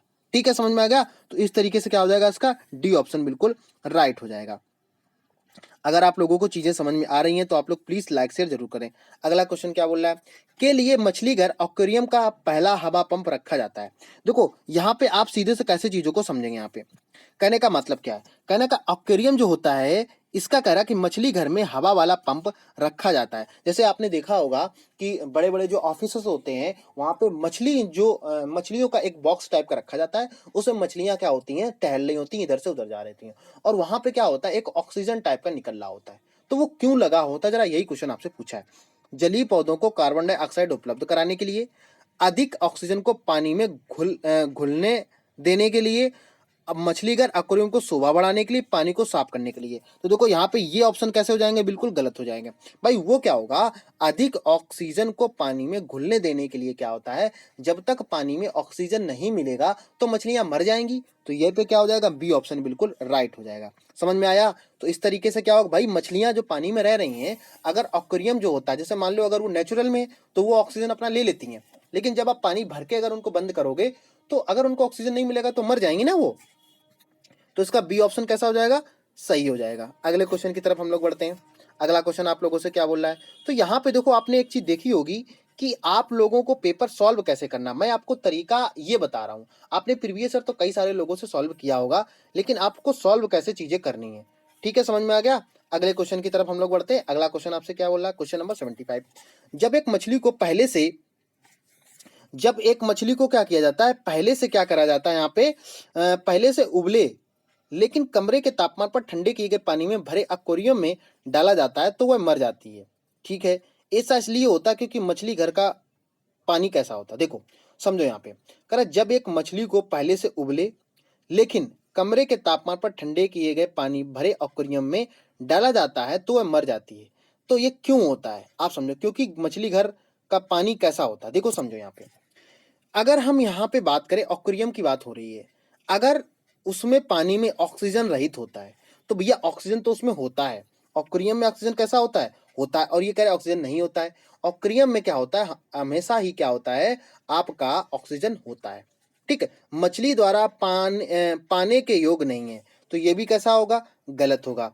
खनिज रहित होता है, मछली के तैरने के योग नहीं होता है, तो तैरने के योग होता भैया, मछली का इतना बड़ा बॉक्स होता है, मछली आराम से तैर सकती है। तो सी ऑप्शन इसका सही हो जाएगा कि वो खनिज रहित नहीं होता है। कहने का मतलब क्या होता है, उसमें मिनरल्स मिले नहीं होते हैं। जैसे क्या होगा, देखा होगा जो भी एक्वेरियम लोग रखते हैं उसमें मछली खाने के लिए क्या करते हैं, मछली को कुछ ना कुछ प्रोवाइड कराते रहते हैं। ठीक है, तो खनिज जो मिनरल्स होंगे वो उसमें नहीं होते, इसलिए मछलियां क्या होती, मर जाती हैं। तो उनको बार बार, उनको डेली की शाम सुबह उनको कुछ खाने को दिया जाता है। ठीक है, समझ में आ गया। तो सी ऑप्शन इसका राइट हो जाएगा। अगले क्वेश्चन की तरफ हम लोग बढ़ते हैं। अगर आप लोग इसी तरह से क्वेश्चन को देख रहे हो तो आपको खुद से लग रहा होगा कि यहाँ पे कितना आसान पेपर आता है। ठीक है, अगले क्वेश्चन की तरफ बढ़ते हैं। अगला क्वेश्चन क्या बोला, 76 की तरफ बढ़ा है। निम्नलिखित में से कौन सा चांद की सतह की विशेषताओं के बारे में अच्छा वर्णन करता है। मतलब ये बोल रहा है कि चांद की सतह, मतलब आपको सरफेस की बात कर रहा है कि चांद की जो सरफेस है उसकी बात यहाँ पे कर रहा है। ठीक है, चांद की, मून की बात यहाँ पे कर रहा है। किसकी बात कर रहा है, मून की बात कर रहा है। अगला देखते हैं इसमें क्या, विशेषताओं के बारे में सबसे अच्छा वर्णन कौन सा कर रहा है। पानी नहीं है, पर्याप्त हवा है, ऊंचे पहाड़ हैं। ठीक है, अब देखो यहाँ पे अगर हम बात करें तो ये तो बात सही है, चांद पे पानी नहीं है, ये तो बात बिल्कुल सही है यहाँ पे। ठीक है, सेकंड ऑप्शन क्या कह रहा है, पानी नहीं, अब पर्याप्त हवा, तो ये पर्याप्त हवा की बात यहाँ पे बिल्कुल नहीं हो रही है, पर्याप्त हवा वहां पे बिल्कुल नहीं है। ठीक है, पानी नहीं है, बिल्कुल सही है। गहरे ग्वार, ऊंचे पहाड़, तो ऊंचे पहाड़ तो वहां पे है, हवा नहीं है, तो भैया हवा की अगर बात करें तो हवा तो वहां पे है थोड़ी बहुत। गुरुत्व नहीं है, हाँ तो गुरुत्व की बात भी नहीं है यहाँ पे, बिल्कुल सही कह रहे हैं। हवा नहीं है, गुरुत्व नहीं है, समतल नहीं है, तो ये भी गलत है। इसका बी ऑप्शन बिल्कुल राइट हो जाएगा। पानी नहीं है, गहरे ग्वार नहीं है, और कहने का मतलब ऊंचे पहाड़। तो ये कह रहा है, एक चांद का वर्णन यहाँ पे कर रहा है। जब भी चांद की बात होगी तो ये चीजें आप लोगों को याद रखना है। ठीक है, समझ में आ गया। यानी कि गहरे गड्ढे की बात हो रही, गहरे गड्ढे, जैसे आपने देखा चांद की सतह पर पानी नहीं है, पानी नहीं, गहरे गड्ढे, ऊंचे पहाड़ हैं। ठीक है, समझ में आ गया। जैसे आपने देखा होगा कि अभी जो हमारा चंद्रयान गया था, तो चंद्रयान में आपने देखा होगा कि वहां पे एक आपका दो दो थे, तो वहां पे टूट गए थे टकराने के कारण, तो वहां गड्ढे होने की वजह से क्या ये चीजें आपकी वहां पे हुई थी। ठीक है, समझ में आ गया। अगला क्वेश्चन की तरफ हम लोग बढ़ते हैं, क्वेश्चन नंबर 77 की तरफ बढ़ते हैं। 77 क्वेश्चन नंबर क्या बोला, जरा इसको समझ लेते हैं यहाँ पे। ठीक है, सभी साथियों से समझेंगे क्या करा। आरती एक पोस्टर पर एक बीमारी के रोकथाम से संबंधित निम्नलिखित सावधानियां पड़ती है। मतलब एक पोस्टर कोई लगा है और उस पोस्टर पे क्या है, कुछ सावधानियां दे रखी हैं। क्या है, अपने आसपास पानी को जमा होना ना दें। ठीक है, पानी के बर्तनों, कूलरों को, टंकियों को साफ रखें। यदि कुछ जगह पर पानी इकट्ठा हो तो तेल का छिड़काव करें। स्वयं के बचाव के लिए जाली का प्रयोग करें।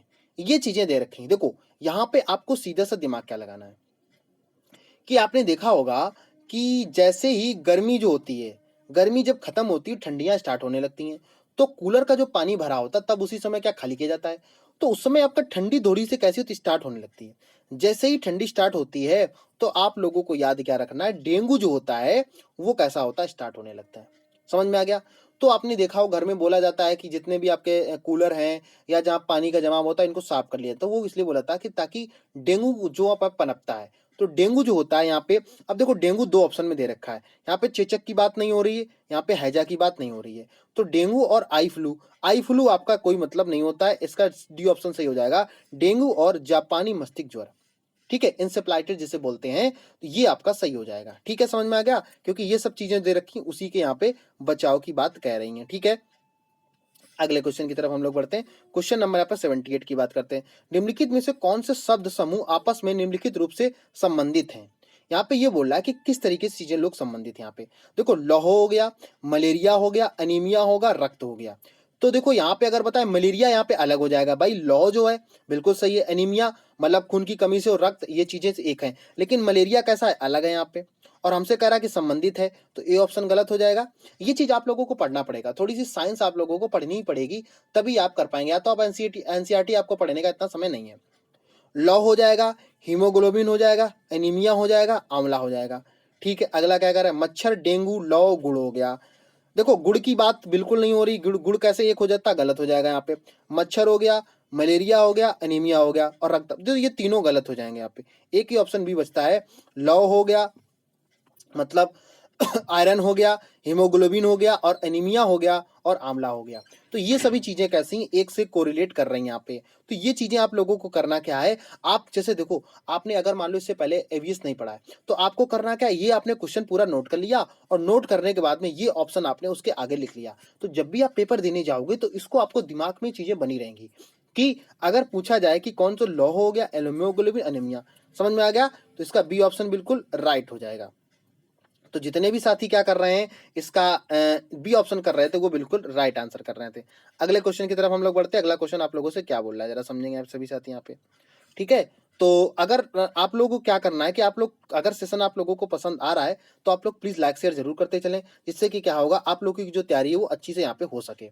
ठीक है, अब क्वेश्चन के अगले अगले क्वेश्चन की हम लोग बात करते हैं। अगला क्वेश्चन आपसे क्या बोल रहा है, कर अभिभावक शिक्षक अंतःक्रियाओं को उपलब्ध कराने के लिए मुख्य उद्देश्य क्या है? मतलब जो अभिभावक है, अंतःक्रियाओं, इंटरनल जो प्रोसेस है, उनको उपलब्ध कराने के लिए कौन सा मुख्य उद्देश्य है? यहाँ पे बात देखो, यहाँ पे बात किसकी हो रही है, पुनर्वलन, सुधार के लिए बच्चों को योग्यताओं और कमजोरियों कमजोरियों के बारे में चर्चा करना, बी ऑप्शन एक दूसरे का सामाजिक संबंध विकसित करना, एक दूसरे की कमियों को उजागर करना, विद्यालय में हो रहे क्रियाकलापों पर जानकारी को साझा करना। तो देखो, विद्यालय में हो रहे क्रियाकलापों से अंतःक्रिया में कोई भी इफेक्ट नहीं पड़ेगा। ठीक है, एक दूसरे की कमियां उजागर करना, जैसे मान लो मैं आपकी कमियों को अगर मैं आपको कमियों को क्या करूं, बता दूं, तो उससे क्या होगा, आप अगर कमियों को सुधार नहीं करेंगे तो कभी भी आपको सक्सेस नहीं मिलेगी, जब तक आप खुद से उनमें इन्वॉल्व नहीं होंगे। ठीक है, तो एक दूसरे की कमियां बताने से कुछ नहीं होता है, एक दूसरे की कमियों के जो सॉल्यूशन है वो बताना चाहिए यहाँ पे। ठीक है, अच्छा, एक दूसरे का सामाजिक संबंध विकसित करना, कहीं भी सामाजिक की बात हो रही है, नहीं हो रही, क्योंकि अंतःक्रियाओं की बात हो रही है। ए ऑप्शन सही हो जाएगा, पुनर्वलन और सुधार के लिए बच्चों की योग्यताओं को कमजोरियों के बारे में चर्चा करना। कहना पुनर्वलन का मतलब क्या होता है, जैसे मान लो आपने कोई क्वेश्चन बच्चे से पूछा और बच्चे ने क्वेश्चन को जवाब दे दिया, तो आप क्या बोलोगे, शाबाश बेटा, बहुत अच्छा तुमने आंसर दिया। समझ में आ गया, तो ये पुनर्वलन हो गया। सुधार करना मतलब जैसे मान लो अगर कोई बच्चा है, गलती कर रहा है, तो उसको क्या करेंगे, उसको आप समझाएंगे कि बेटा देखो, यहाँ पे 2 और 2 जब जोड़ेंगे तो 4 होता है। ठीक है, समझ में आ गया, इस तरीके से क्या करेंगे, और उनकी जो कमजोरियां होंगी, उनकी योग्यताएं होंगे, उनके बारे में चर्चा करेंगे, तभी वो चीजें क्या हो पाएंगी, यहाँ पे सही हो पाएंगी। अगले क्वेश्चन की तरफ हम लोग बढ़ते हैं। अब क्वेश्चन नंबर यहाँ पे देखो है, ऑप्शन आपके इधर दे रखे, समझेंगे यहाँ पे। क्वेश्चन नंबर 80 की तरफ हम लोग बढ़ते हैं। यह पढ़ाते समय कि कुछ समय के लिए खाद्य पदार्थों को किस तरह ताजा रखा जा सकता है, राधा अपनी कक्षा में निम्नलिखित अनेक तकनीकी परिगणना करती है। कहने का सीधा सा तात्पर्य यहाँ पे क्या है कि आप जो आपने खाद्य पदार्थ बनाया है उनको आपको फ्रेश रखना है, ताजा रखना है, तो आप क्या कौन कौन सी तकनीक को अपना सकते हैं, आपसे क्वेश्चन ये पूछा जा रहा है। समझेंगे सभी साथी जरा, तो इसका यहाँ पे आप लोगों को करना क्या है, देखो क्या बोल रहा है, उसे कटोरी में रखती है और कटोरी के लिए खुले बर्तन में रख देती है जिसमें ठंडा पानी है। ठीक है, अगला क्या कह रहा है, उसे एक गीले कपड़े में लपेट देती है। ठीक है, उसे धूप में खुला फैला देती है। ठीक है, उसे छोटे टुकड़ों में काटती है और अंधेरे में रख देती है। उपयुक्त तकनीक बी के लिए बी के लिए निम्नलिखित में से कौन किस खाद्य पदार्थ को संकेत कर रही है? देखो सीधे से मत, आप सीधे समझो, यहाँ पे उसने बहुत अच्छा ट्रिक आपको दे रखा है। यहाँ पे बात ये कह रही है कि आप ये बताइए, उसे एक गीले कपड़े में लपेट देती है। आप सीधा सा ऑप्शन यहाँ पे बताइए, क्या कभी प्याज और लहसुन को फ्रेश रखने के लिए क्या कभी गीले कपड़े में लपेटा जाता है? नहीं लपेटा जाता है। तो ए ऑप्शन गलत हुआ। काजू बर्फी, आप बर्फी को क्या बताओ, आप ठंडा रखने के लिए क्या करोगे? गीले कपड़े में लपेट कर रखो तो घुल जाएगी ना वो। तो सी ऑप्शन गलत हो गया। हरा धनिया बिल्कुल राइट आंसर यहाँ पे है। हरा धनिया क्या हो जाएगा? बिल्कुल राइट आंसर होगा। कैसे? देखो जब भी आप मार्केट से क्या करते हो, लेके आते हो, तो जब मार्केट से लेके आते हो तो जब गर्मियों का समय होता है तो हम लोग क्या करते हैं, धनिया सूख ना जाए तो उसके लिए क्या करते हैं, उसका गीला कपड़ा उसमें ऊपर से लपेट देते हैं, जिससे कि क्या हो, धनिया फ्रेश बिल्कुल बनी रहती है। ठीक है, समझ में आ गया। पके हुए चावल, तो भैया पके चावल से कोई मतलब यहाँ पे नहीं है। आपको खुद से लग रहा होगा कि पेपर सीटेट का कितना आसान आता है, लेकिन आप लोग क्या करते हो, मेहनत नहीं करते हो। मेहनत इसलिए नहीं करते हो, सोचते हो अरे मैंने इस टीचर से पढ़ लिया, उस टीचर से पढ़ लिया और मेरा बेड़ा पार हो जाएगा। आप ऐसे टीचर से पढ़िए जो खुद क्वालिफाई हो। ठीक है, समझो क्या बोला है। कक्षा 5 के विद्यार्थियों को घर्षण, घर्षण का मतलब यहाँ पे क्या होता है, फ्रैक्शन की बात यहाँ पे हो रही है। पकड़ पाते समय शिक्षिका या समझाने के लिए अनेक उदाहरण देती है। घर्षण हमारे लिए कई तरीकों से उपयोगी है। उनके द्वारा निम्नलिखित उदाहरणों में से कौन सा गलत है? गलत आपको बताना है। क्या बताना है? गलत बताना है। यहाँ पे समझो, यहाँ पे देखो घर्षण का मतलब क्या होता है। जैसे मान लो आप जब चलते हो और चलते समय क्या होता है, पृथ्वी अपने फोर्स लगा रही है और आप अपना फोर्स लगा रहे हो, तो उन दोनों के बीच में क्या होगा, घर्षण होता है। जैसे मान लो अगर मैं आपसे पूछूं यहाँ पे, जैसे आपने देखा होगा कि कहीं पानी पड़ा होता है, जैसे मान लो जमीन है, कच्ची जमीन है और वहां पे पानी पड़ा है, और पानी पड़ा है और आपने वहां पे पैर रखा और क्या हुआ, पैर आप फिसल जाते हो, मतलब गिर जाते हो आप।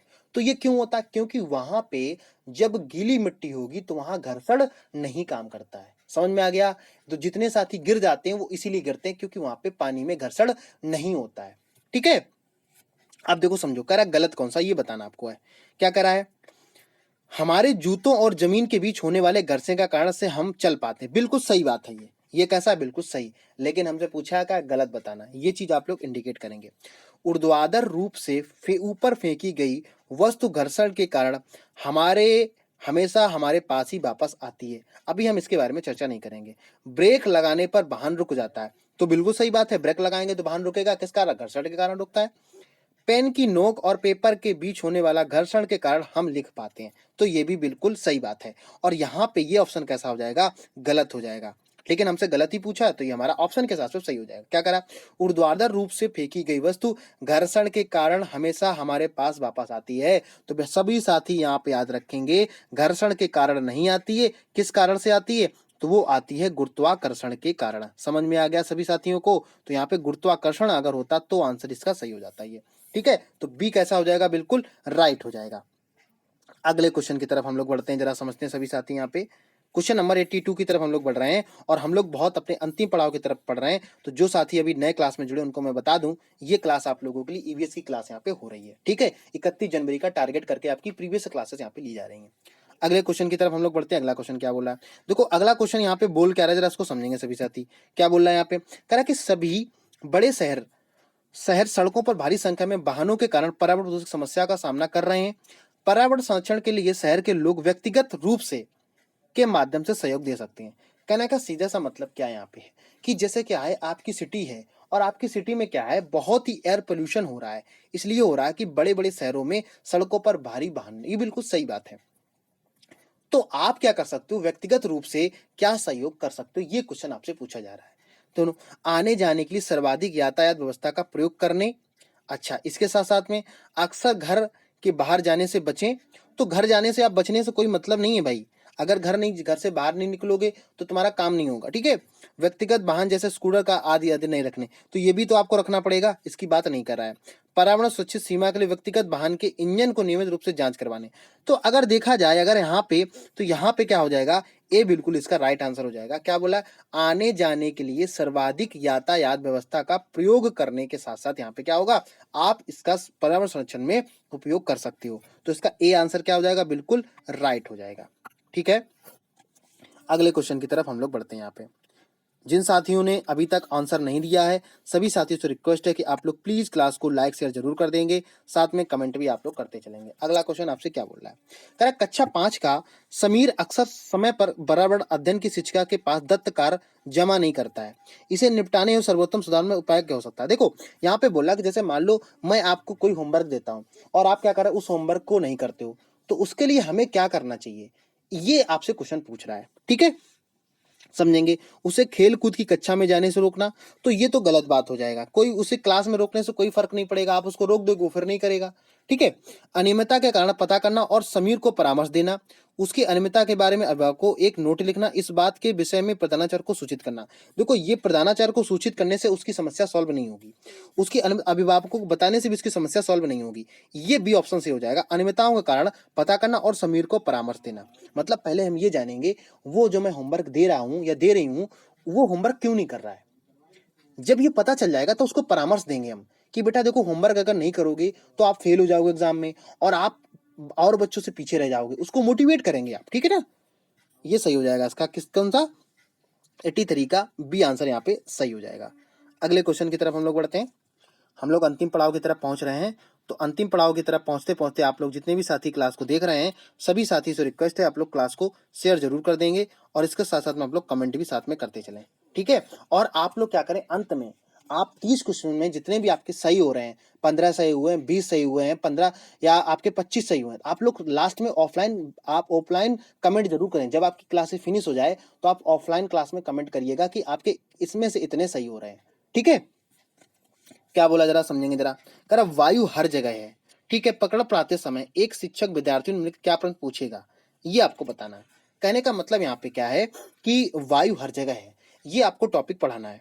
तो उसमें आप एक शिक्षक विद्यार्थियों से प्रश्न पूछता है, क्या क्या प्रश्न पूछता है, क्या मृदा में वायु है, क्या पानी के अंदर वायु है, क्या हमारी शरीर में वायु है, क्या हमारी हड्डियों में वायु है। शिक्षक शिक्षार्थियों में कौन सा कौशल विकसित करने का प्रयास कर रहा है। अब बताओ यहाँ पे देखो, आप अगर इसका चाहो तो चिंतन की अगर हम बात करें तो चिंतन का कोई मतलब यहाँ पे नहीं है। मतलब चिंतन ये बताना शिक्षक कौन सा कौशल विकसित करने का प्रयास कर रही है। कहने का मतलब क्या है, जैसे मान लो मैं आपको कोई क्वेश्चन देता हूं और मैं आपको ये बताता हूं कि भाई ए ऑप्शन गलत क्यों हो रहा है, बी ऑप्शन गलत क्यों हो रहा है, सी ऑप्शन गलत क्यों हो रहा है। कहने का मतलब मैं क्या कर रहा हूं, मैं आपको अवलोकन करवा रहा हूं कि ये गलत क्यों है। समझ में आ गया। तो यही क्वेश्चन है कि क्या वायु मृदा वायु में है, ये आपके क्वेश्चन उसने पूछे हुए हैं। तो इसका अब ये सी ऑप्शन हो जाएगा सही। अब अवलोकन कौशल यहाँ पे हो जाएगा, संवेगात्मक की बिल्कुल बात नहीं हो, और चिंतन कौशल की बात बिल्कुल नहीं हो रही है यहाँ पे। ठीक है, तो ए ऑप्शन सी ऑप्शन इसका बिल्कुल राइट हो जाएगा। अगले क्वेश्चन की तरफ हम लोग बढ़ते हैं, क्वेश्चन नंबर 85 की तरफ। आप लोग साथ में कमेंट भी साथ में करते चलिए, जितने भी साथी नए जुड़े उनको बता दें। अगर आपने अभी तक चैनल सब्सक्राइब नहीं किया है तो प्लीज सभी साथी सब्सक्राइब जरूर कर लेंगे यहाँ पे। ठीक है, अगले क्वेश्चन की तरफ हम लोग बढ़ते हैं। क्या बोला, अगला क्वेश्चन बोला है। अब इस क्वेश्चन को सॉल्व करने के लिए आप लोगों को करना क्या है कि आप लोग क्वेश्चन को ध्यान से पढ़िएगा। क्या बोला, एक कक्षा में औसत से कम वाले 4 विद्यार्थी हैं, ठीक है, उन्हें अन्य विद्यार्थियों के समान लाने के लिए निम्नलिखित में कौन सा व्यू रचना प्रभावी होगी। कहने का मतलब क्या है कि एक क्लास है और क्लास में 4 बच्चे ऐसे हैं जो मतलब पढ़ने में थोड़ा सा वीक हैं, उनको आप अच्छा करने के लिए क्या करोगे। समझो, करा उनके अधिगम के कमजोर क्षेत्रों की पहचान करना और उनके अनुसार सुधारात्मक उपाय उपलब्ध कराना। ठीक है, बी ऑप्शन क्या करा है, यह सुनिश्चित कराना कि नियमित रूप से विद्यालय आए। तो भैया अगर विद्यालय नियमित रूप से आएंगे क्या वो सीख पाएंगे, नहीं सीख पाएंगे। उन्हें घर पर करने के लिए अतिरिक्त दत्तकार देना। आप अगर होमवर्क उनको देते रहे हो तो क्या वो सीख पाएंगे, नहीं सीखे। हो सकता है होमवर्क उनको वो जो आपने पढ़ा है वो समझ में नहीं आ रहा हो। ठीक है, डी ऑप्शन, उन्हें अगली पंक्ति में बैठाना और उन काम का लगातार पर्यवेक्षण करना। तो ये भी कोई आगे अगर बैठा के आप काम करा रहे हो तो कोई मतलब नहीं बता। आगे आपने अगर सोचा कमजोर बच्चे बैठा दिया, वो डरता रहेगा हमेशा, पता नहीं मैम हमसे हमेशा पूछना दें या हमसे सर पूछना दें। ठीक है, तो ए ऑप्शन इसका बिल्कुल राइट हो जाएगा, उनके अधिगम के कमजोर पक्षों की पहचान करना। मतलब उनको अगर मैथ नहीं आ रही है तो मैथ क्यों नहीं आ रही है, और उनके अनुसार क्या करना, उनको उपाय को उपलब्ध कराना। ये एक अच्छा टीचर की क्या होगी, रचना होगी। तो ए ऑप्शन इसका बिल्कुल राइट आंसर हो जाएगा। समझ में आ गया सभी साथियों को। तो जितने भी साथी लाइव क्लास को देख रहे हैं सभी से रिक्वेस्ट है कि आप लोग शेयर जरूर कर दें। आप लोग शेयर नहीं करते बिल्कुल भी, ठीक है। हाँ, अगर आपको लगता है कि मेरे द्वारा जो मेहनत की जा रही है वो सच में आपके कुछ भी हेल्पफुल है, 1% भी आपको लगता है कि हेल्पफुल है, तो आप लोग प्लीज नए साथियों को जरूर जोड़ें। यहाँ पे क्या बोल रहा है, एक संतुलित प्रश्न बनाते हैं कि निम्नलिखित चरणों को कौन सा क्रम तरीका सही है। मतलब आपको क्या करना है, एक प्रश्न बनाना है और ऐसा प्रश्न बनाना है जो अच्छा प्रश्न बने। तो उसके लिए आप लोगों को करना क्या क्या है, देखो समझो। यहाँ पे ऑप्शन क्या कर रहा है, डिजाइन तैयार करना, प्रश्न लिखना, अंक योजना तैयार करना, ब्लूप्रिंट से मिलान करना। देखो आप समझो यहाँ पे अगर हम सबसे पहले नंबर बात करेंगे तो सबसे पहले नंबर पे आप किसी भी चीज का डिजाइन करोगे। डिजाइन से मतलब क्या है, जैसे मान लो देखो आपका जैसे ये पेपर जो होने वाला है, सीटेट का पेपर होने वाला है, तो इसका एक डिजाइन बनाया जाता है। डिजाइन कैसे बनाया जाता है, डिजाइन ऐसे बनाया जाता है, उसमें ये बताया जाता है कि आपको पेपर जो होगा वो एमसीक्यूज होगा या आपका रिटर्न होगा, ये डिजाइन हो गया। ठीक है, अगला क्या कह रहा है, देखो अगला यहाँ पे ब्लू प्रिंट आप बनाओगे। क्या करोगे, ब्लू प्रिंट मतलब रूपरेखा बनाओगे कि 3 घंटे का पेपर होगा या 2.5 घंटे का पेपर होगा, इसमें माइनस मार्किंग होगी या माइनस मार्किंग नहीं होगी।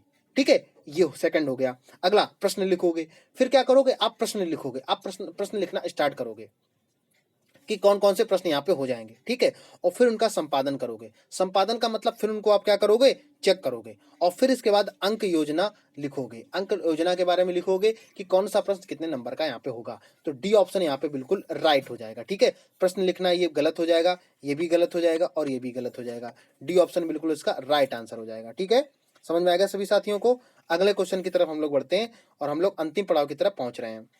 ठीक है, क्या बोला जरा समझेंगे। यहाँ पे कह रहा एक कक्षा के अनुभाग आ पेट्रोलियम और कोयले को भंडारण एवं रिक्तीकरण प्रकरण पढ़ने के लिए मल्टीमीडिया कैप्सूल का प्रयोग किया गया, जबकि अनुभाग बा को ग्रीन बोर्ड आरेख बनाने को पढ़ाया गया। कहने का सीधा सा मतलब यहाँ पे समझो कि पेट्रोलियम चैप्टर आप लोगों को पढ़ाना है और उसमें 2 तरीके के लोग हैं यहाँ पे। तो 2 तरीके के लोग हैं, तो ये बोल रहा है कि आप लोगों को वहां पे करना क्या है, समझो। बाद में पाया गया अनुभाग आ के विद्यार्थियों की बेहतर सीमा का प्रकरण समझ लिया, एक ऐसा होने का कारण क्या हो सकता है। देखो क्या है, जैसे मान लो किसी को एक लाइव दिखाया जा रहा है, जैसे मान लाइव का मतलब क्या हुआ, जैसे मान लो अगर मुझे ए फॉर एप्पल पढ़ाना है तो मैं क्या करूंगा, ए फॉर एप्पल को दिखाऊंगा और एक क्लास में क्या कर रहा हूं, केवल ए फॉर एप्पल बच्चों को पढ़ा रहा हूं। तो उन दोनों बच्चों में ये देखा गया कि वो बच्चा जो है कौन बच्चा ज्यादा सीखेगा। भाई आपके केजी जो केजी की क्लासेस होती हैं, जो छोटी क्लासेस होती हैं, देखा होगा आपने प्रोजेक्टर के द्वारा पढ़ाया जाता। तो क्यों पढ़ाया जाता, क्योंकि उससे देखो होता क्या है कि जब बच्चा जो होता है दृश्य और श्रव्य मतलब सुनता भी है और दिखता भी है, तो उन चीजों को सीखता बहुत ज्यादा है। ठीक है ना, तो एक ही ऑप्शन को यहाँ पे ऑप्शन आपको दिख रहा है कि जब इस तरीके क्वेश्चन आपसे पूछा जाए तो वो बच्चा ज्यादा सीखेगा। ठीक है, जैसे मान लो मैं आपको बता दूं कि जैसे मैं क्या नाम, ए फॉर एप्पल मैंने बताया एग्जाम्पल आपका। तो इस तरीके से चीजें, जैसे मैं आपको बता दूं ताजमहल, तो ताजमहल के बारे में मैंने आपको बता दिया, लेकिन मैं अगर ताजमहल आपको ले जाके घुमा देती हूँ तो क्या करूंगा, वहां आप चीजों को सीख जाओगे कि ताजमहल इस तरीके का बना होता है। तो बच्चा क्या होगा, ताजमहल के बारे में मतलब बिल्कुल भी नहीं भूलेगा। ठीक है, तो सी ऑप्शन इसका बिल्कुल राइट हो जाएगा। अगले क्वेश्चन की हम लोग बात करते हैं, क्वेश्चन नंबर 88 की बात करते हैं। क्वेश्चन नंबर 88 क्या बोला जरा समझते हैं। यहाँ पे क्या बोल रहा है, कक्षा में पोषण प्रकरण मतलब न्यूट्रिशन की यहाँ पे बात हो रही है। परिचय अधिक प्रभावी देने से कौन से एक शिक्षक को, मतलब पोषण के बारे में उनको बच्चों को पढ़ाना है, न्यूट्रिशन जो होती है उसके बारे में पढ़ाना है। विद्यार्थियों को अपने टिफिन बॉक्स खोलने और उनकी सामग्री को देखने के लिए कहना तथा बाद में शिक्षक की व्याख्या करनी चाहिए। अच्छा, इसके बाद में पोषक तत्वों से भरपूर विभिन्न योजना के उदाहरण देने से कोई मतलब नहीं होता जब तक बच्चा उसमें खुद नहीं हो। श्याम पट पर पाचन तंत्र का आरेख बनाने, ये भी गलत हो जाएगा। मानव दांतों का प्रदूप दिखाना, ये भी गलत हो जाएगा। ये बच्चा यहाँ पे ए वाला काम जारी करेगा। कैसे करेगा, विद्यार्थियों को अपने टिफिन बॉक्स में क्या है खोलना और उसकी सामग्री मतलब जो भी उसमें भोजन है वो देखने के लिए कहना तथा बाद में शिक्षक को व्याख्या करनी चाहिए। इससे क्या होगा, बच्चा उन चीजों को सीख पाएगा। जैसे मान लो अगर छोटा बच्चा पराठा लेके आ रहा है, तो पराठा अगर लेके आ रहा है तो वो टीचर एक्सप्लेन करेगा कि पराठा आपको खाना चाहिए, क्यों नहीं खाना चाहिए, या क्या चीज आपको पैदा। तो यहाँ पे न्यूट्रिशन यहाँ पे बात हो जाएगी। ठीक है, समझ में आ गया, इससे बच्चा ज्यादा सीखेगा। ठीक है, अगले क्वेश्चन की तरफ हम लोग बढ़ते हैं। क्वेश्चन नंबर यहाँ पे बात किसकी हो रही है, क्वेश्चन नंबर हम लोग 89 की तरफ बढ़ रहे हैं और ये हमारा क्या है, सेकंड लास्ट क्वेश्चन यहाँ पे होने वाला है। ठीक है, समझेंगे जरा समझे। थोड़ा सा क्वेश्चन बड़ा है तो उसको थोड़ा सा मैं छोटा कर लेता हूँ यहाँ पे, 1 मिनट। आई थिंक उम्मीद है आप लोगों को दिख रहा होगा। क्वेश्चन नंबर 18, जिनको नहीं दिख रहा तो वो क्या करेंगे, 3 डॉटेड पे जाके अपनी क्वालिटी को बढ़ा लेंगे। यहाँ पे क्या कर रहा है समझेंगे जरा। शामिल करना, एंगेज और खोजबीन करना, एक्सप्लोर व्याख्या करना, एक्सप्लेन को विस्तार देता है, ये क्वेश्चन आपसे पूछ रहा है।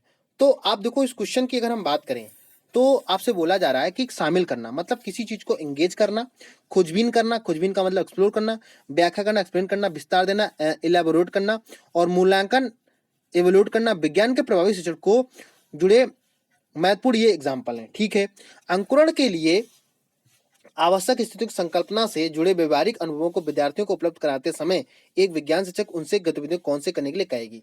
कहने का मतलब आपसे ये बोल रहा है कि आप अंकुरण के बारे में क्या कर रहे हो, अंकुरण के बारे में उन चीजों को पढ़ाना आपको है। तो उनमें से कौन सा सही होगा। बीजों को रात भर पानी में रखें और उन्हें सूती गीले कपड़े में रखें। ठीक है, 2 दिनों बाद बीजों का अवलोकन करें और आए परिवर्तनों का रिकॉर्ड करें। पुस्तक पढ़ें और फिर दिए गए पत्रक वर्कशीट का काम करें। देखो यहाँ पे चीजें क्या हो रही हैं, आप समझो उन चीजों का क्या हो रहा है। पहले नंबर पे आप उनको इंगेज कर रहे हो। इंगेज का मतलब क्या, उनको चीजों को शामिल कर रहे हो। शामिल का मतलब क्या, जैसे मान लो आपने चने हैं, चने को क्या करते भिगा दिया, तो चने को जब भिगा देते हो तो फिर आप क्या करते हो, उनको अंकुरित करने के लिए कपड़े में बांध देते हो।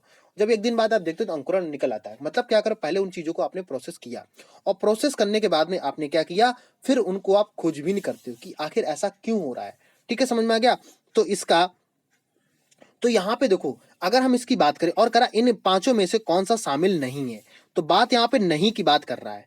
समझो यहाँ पे करा कौन सा शामिल नहीं है। देखो आप अगर वहां पे पूछा जाए तो आप बताइए, उस एक्सप्लेन तो आप करोगे, इलाबोरेट भी आप करोगे करोगे ना, उनका विस्तार भी बताओगे। तो यहाँ पे ए भी हो जाएगा, एक्सप्लोर और एवेल्यूट करोगे और उन चीजों को सीखो भी कि कैसे वहां पे अंकुरित हो रहा है, ये भी हो जाएगा। डी ऑप्शन भी हो जाएगा, लेकिन सी ऑप्शन क्या होगा, नहीं होगा, और ऑप्शन हमारा सी ही सही होगा। ठीक है, तो 88 का 89 का सी हो जाएगा यहाँ पे। हम लोग अंतिम क्वेश्चन की तरफ बढ़ते हैं। आज का हमारा अंतिम प्रश्न है ये। ठीक है, समझ में आएगा सभी साथियों को, इसका आप लोगों को आंसर देना है। ठीक है, हाँ, अगला क्वेश्चन क्या बोल रहा है, कह रहा है कि भारत में समृद्ध वनस्पति जात और प्राणी जात के बारे में पढ़ाने के बाद विद्यालय द्वारा प्राथमिक कक्षाओं के विद्यार्थियों को रणथंभौर राष्ट्रीय उद्यान में ले जाया जाता है। ये विद्यार्थियों को सहायता प्रदान करेगा। कहने का मतलब एक कोई राष्ट्रीय उद्यान है, यहाँ पे विद्यार्थियों को ले जाए। मान लो आपका टूर जाता है, तो टूर क्यों ले जाया जाता है समझेंगे जरा पे। कच्छी अधिगम की वास्तविक जीवन स्थितियों को साथ जोड़ने के लिए, पर्यावरण संरक्षण के कौशलों का विकास करने, ये तो गलत बात हो जाएगी। बाहरी भ्रमण दोस्तों के साथ मजा लेने के लिए टूर आपका नहीं होता है। प्रकृति के प्रति सम्मान से विकसित करने, ये गलत हो जाएगा। ए ऑप्शन इसका सही हो जाएगा कि जो भी कच्ची अधिगम है उसके वास्तविक जीवन की शैली को, जैसे मैंने आपको क्या एग्जांपल बताया कि मैं ताजमहल के बारे में आपको बता रहा हूं, तो मैं अगर ताजमहल घुमा दूंगा तो आपको चीजें सीख जाओगे हमेशा के लिए। ठीक है, तो ए ऑप्शन इसका बिल्कुल राइट हो जाएगा। समझ में सभी साथियों को यहाँ पे आ गया होगा। तो आप लोगों को पूरे क्वेश्चन यहाँ पे डिटेल में समझ में आ गया होगा। आपने देखा होगा कितने अच्छे तरीके से मैंने एक एक पॉइंट को एक्सप्लेन यहाँ पे किया हुआ है। ठीक है, इसके साथ साथ में आप लोग जितने भी लाइव क्लास में देख रहे हैं सभी से रिक्वेस्ट है, आप लोग क्लास को शेयर ज्यादा से ज्यादा शेयर कर दें। शेयर करने के बाद में आप लोगों को क्या करना है, चैनल को सब्सक्राइब जरूर कर लेने का है। और आज से आप लोगों की ईवीएस की क्लास है स्टार्ट हो चुकी है। ठीक है, समझ में आ गया। तो आप लोग ईवीएस की क्लास के लिए क्या करेंगे, आज जो चैनल सब्सक्राइब नहीं किया सब्सक्राइब जरूर कर लेंगे। ठीक है, समझ में आ गया। तो ठीक है, फिर मिलते हैं किसी नेक्स्ट वीडियो में नेक्स्ट अपडेट के साथ में। तब तक के लिए आप लोग पढ़ते रहिए और अच्छे से अपने हेल्थ का भी थोड़ा सा ध्यान रखिएगा। तो ठीक है, फिर मिलते हैं किसी नेक्स्ट वीडियो में नेक्स्ट अपडेट के साथ में। तब तक के लिए जय Hind. Thanks for watching everyone.